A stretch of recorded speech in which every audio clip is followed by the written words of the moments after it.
Well, somehow I managed to convince you to come out again. So thank you very much for joining me. And you guys enjoyed the first episode of teaching my wife how to fish.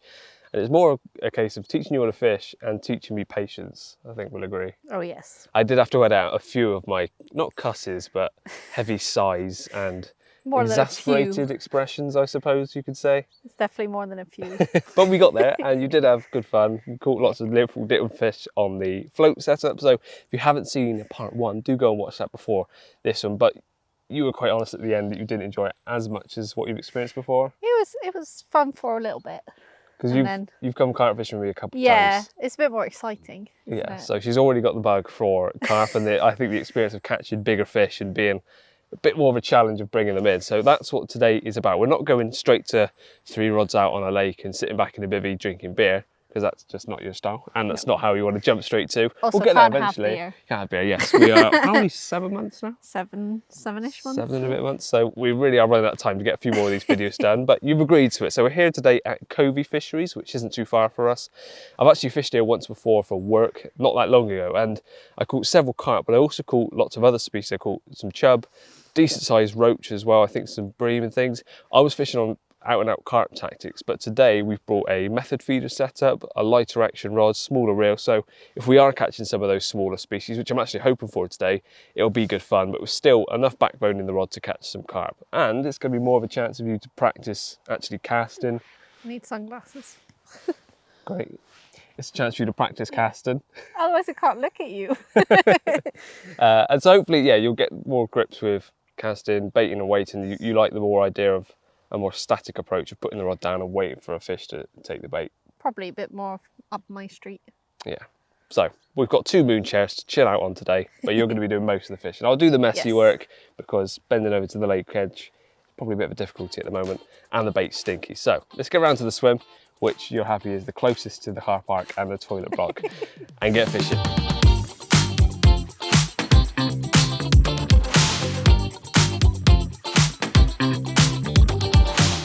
First things first, let's get your highness nice and comfortable. Where do you want to sit? Left or right? I'll sit That's on this going to be in the side. sun, isn't it? Yeah, I'll sit on this side. Did you call me your highness? That's Betty, remember? No, it's actually nothing to do with the fact we're by the car park and the toilet. We chose to swim. It's purely watercraft based, isn't it? Of course. Right, sit down. I let get you set up. choose. I did let you choose. I didn't influence your decision at all.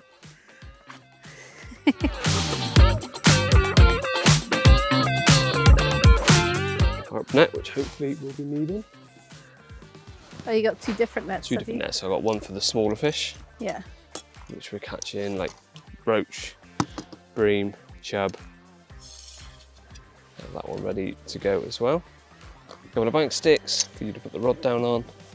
Bait. Tackle box because I need to tie up the rig.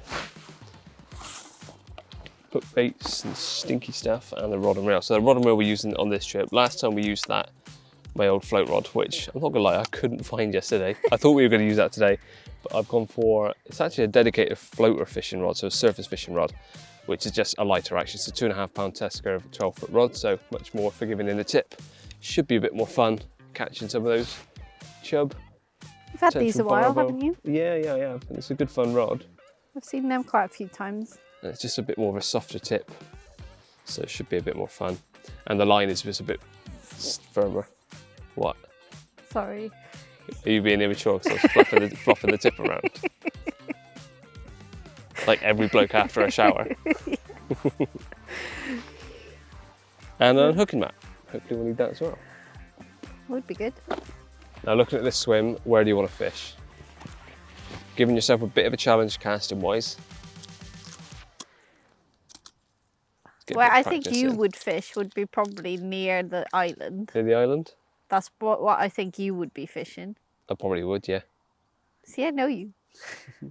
That's a good distance as well. I'd say you're looking at a good, for someone that hasn't really done much casting, that's a good 30 yards or so. Yeah. So with the softer action rod, with the weight casting weight we're going to be using, I've got a 28 gram feeder, which is a method feeder extra safe system from Guru. Never used one before, and this little thing. Any idea what that is? Oh, you did mention to getting something. if that gave a bit of a clue.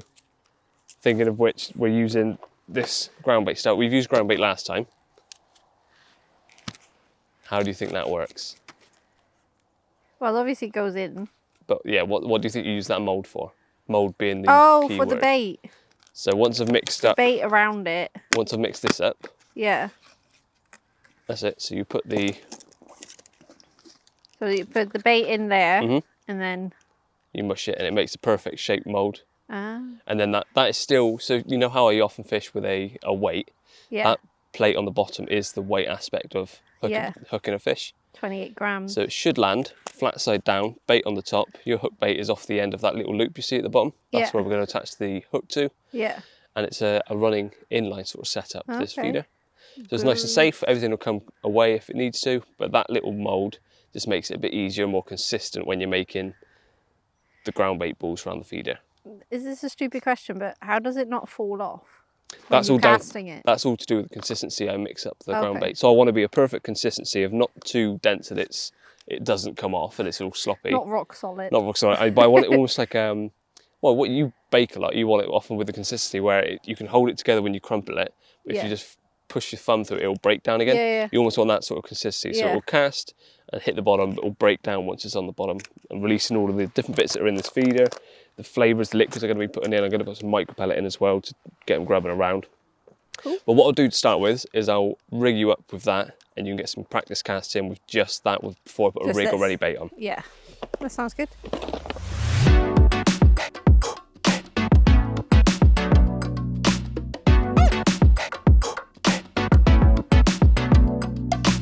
So the rod's set up with just the feeder at the moment, and I've clipped up to just off the point of the island. Well, you saw where I cast to, but for everyone else, I've clipped up to just off the island to make sure it's a comfortable resistance, even without any ground bait on there. So this is really light. Before I put a rig or anything on, I just want you to practice. So we're aiming, you know, remember how to cast, bring the lead back, a little flick, rod to the side, hit the clip, and there you are. I've just come off the island a little bit so that you're not going too close to the branches. But I've clipped it up so there's no risk of you, well, famous last words, there should be no risk of you going into the trees. So you want to have the lead swinging about in line with this. See where the two bits join? Yeah. There, or maybe ever so slightly less. Remember, finger, pull it to the rod, bail arm open. This line should behave a bit better than the last time. Have a go. So remember, finger pinching the line, just the one finger. Pull the bail arm over. Rod back behind your head. Swing it. You don't have to swing it necessarily, you can be a bit more smooth with the action. That's only because I'm used to doing it. Get it back to come. Oh, you've let go too soon. Oh. A little bit too soon. No, it slipped out. Wind. Oh, wind. Keep winding. To that. Stop. Yeah. One more. There we are. So pinch it nice and hard. Yeah. It's because your fingers are so small. There you go. I'll just pull that tighter so it's a bit easier for you. There you go. Yeah. Aiming towards the point. And then you go that way. Yeah. You remember the. Go for it. Oh, that's high. Woo! Where is it? I don't know.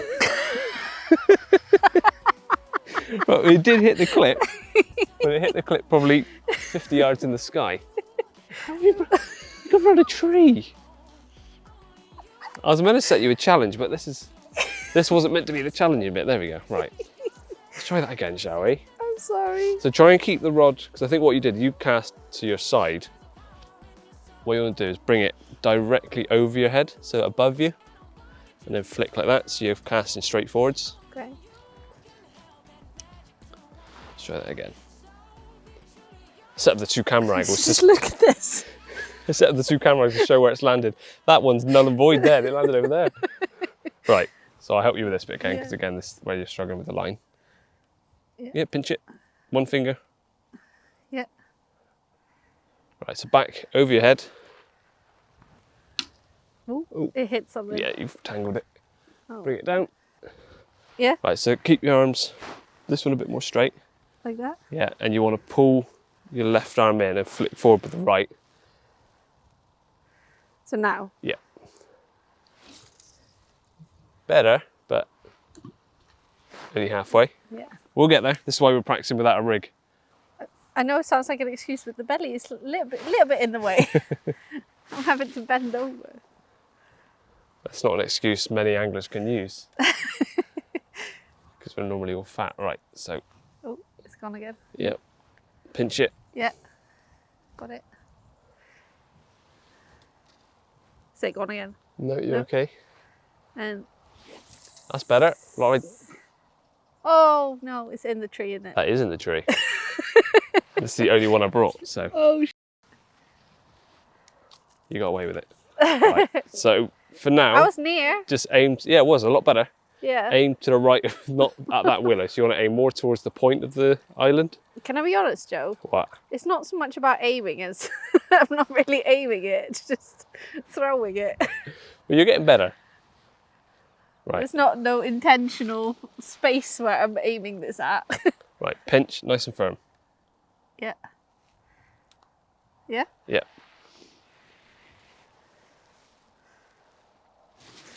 Better. Rod to the side. Dink. Much better. Ooh. Right, so you're almost there. All we need to do now is let go ever so slightly later, because as you saw that, we're going up and down. You want it to go more forwards. Once we've got this down, we'll I'll start mixing up some bait. You can have a few more practices. Just keep it all smooth. Don't rush it. There. So you need the bail arm facing the rod. Yeah. There you are. So you might find it easier if you put one of your fingers. I might find it easier if you chop this. If you put one of your fingers this side, the rest the other, and pinch the line closer there. Oh yeah, maybe use just on that. Can I dare? Then it shouldn't pull off. Is that right? Yeah. So nice and smooth. Rod to the side, bring it around straight above your head, and more of a flick straight forwards. That's it. Rod to the side. Perfect. Yeah. Oh. Right. Have a few more practices. I'm gonna get some bait knocked up. So you put this back, don't you? Yep. And once we're fishing, we're not using the clip. Nice and smooth. Oh. Ooh, bail arm. Oh. That's one of the things I thought you got down. It's because you did it last 2 times.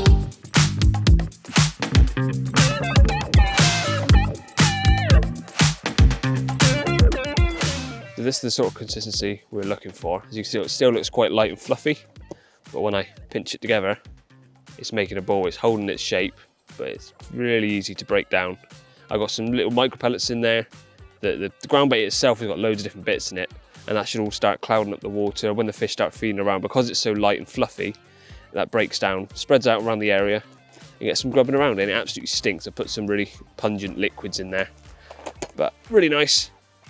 Breaks down easy, but holds firm when we put it into the mould. So what we'll do is we'll put a bit on the mould, on the feeder, sorry. You can have a few practice casts with this on to give you an idea of the casting weight, and then we'll put a rig on.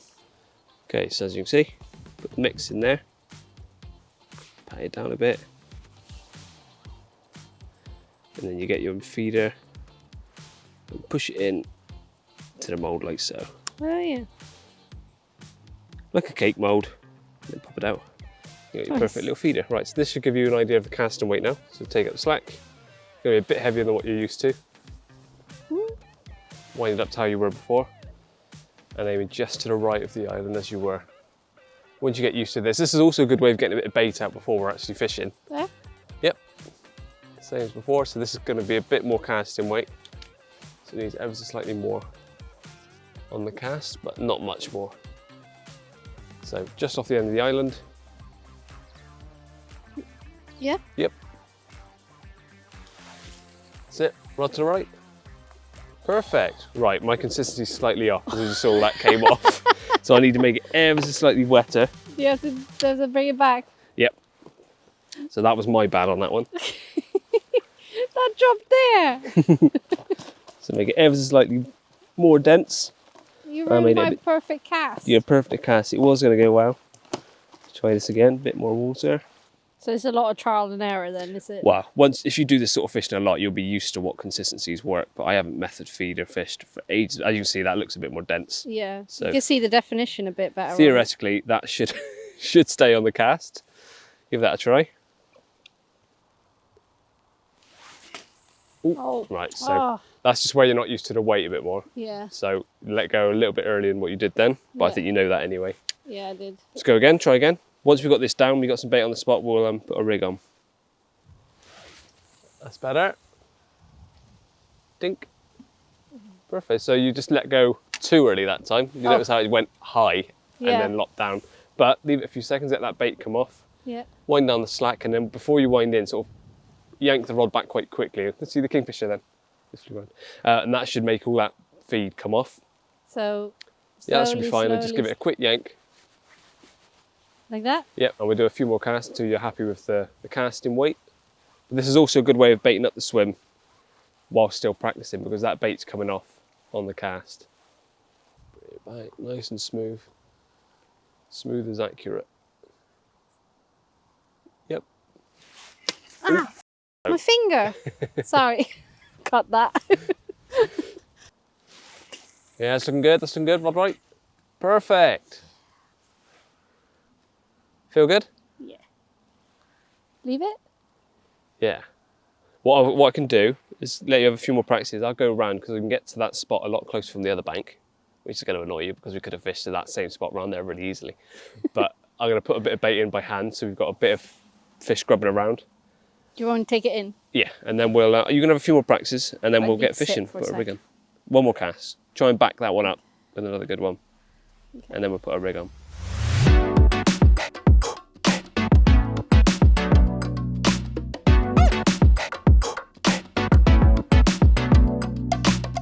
Keeping things nice and simple, we've just got a really supple braided hook link, probably around the 5 inches in length, so it may actually be ever so slightly too long. But the reason for this is that you don't want it too long so it can't tangle, but also once you've made that ball, often you put the hook bait right on the top of that amount and then just put a little bit more method mix around it to hold it in place on the cast. That's the first thing the fish come across when they come to feed. Suck it up, much the same as if you're using a solid bag tactic, which is something I absolutely love using. It's exactly the same principle, only you're not putting a PVA bag on. You're using a perfect mixture of method mix to hold on there for the cast and break down once it's out there. Ready to fish? I'm asking you, not the people at home, you. Yeah, I'm ready. It's a bit blurry, sorry. Little change of plan. We were done all the practice casts, got all clipped up. Mario was used to casting to the island. And then the owner came round, and I'd actually just put one rod out with the baited rig on because Mario put back to the van, so I thought I'll get the rod out, see if I can get one, and left. It got a few knocks and everything. As we was chatting to her, I told her where we fished. She said, oh, there is a bit of a snag out there on the bottom that she can't get out, or a big boulder or something, so just be aware of that. But she thought where we were is away from it, so I thought, oh, should be fine. Went to wind in, lock solid. So luckily I managed to walk all the way around to the other side and pull from the other angle and get the feeder free. But as I was really tight, I only bought the one feeder and don't want to lose it and don't want to risk losing it on that spot. So although you've practiced casting out there, Mario, and you've got it down to a T, we're now going to fish a lot closer in the margin where it's a lot easier to cast. I can bait up easy from the bank as well, and there should be less of a risk of losing the feeder. But well done on all your casting. You are. Well done on casting. Hopefully we get some fish from the margin.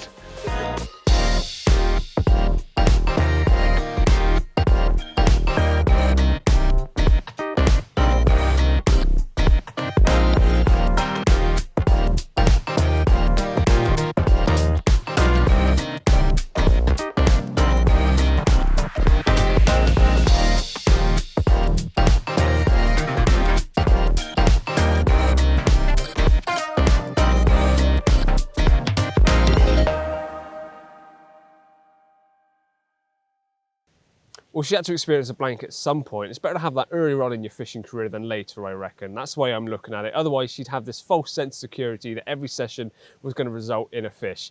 Having said that, we did plan on getting out a few weeks after that first session to try and finish it off, try and get some fish on that rod and reel and that whole setup. As she'd got the casting down to a T and everything, all we needed for the icing on the cake was some carp. We had a date in the diary. It was the day after we got back from a holiday, but we got back from holiday and discovered that some utter scumbags had broken into my sheds and stolen loads of fishing kit. So neither of us were really feeling up to getting out and filming the next video. So unfortunately that went on the back burner. A few weeks later, we're very close to having our baby now, so it's not going to happen. But I hope you've enjoyed this video. I am going to be making a separate video on the whole break-in and the whole process of things that's gone on. Hopefully try and encourage some of you to make your kit more secure, because unfortunately these scumbags are out there. But I don't want that to detract from this video. I hope you've enjoyed it and enjoyed Mario getting out, learning some more of the basics of carp fishing or getting into carp fishing. I think her casts are massively improved. She's not here right now, so I can be really nice to her and not feel like she's going to get all big-headed. But I think she really did improve on this trip.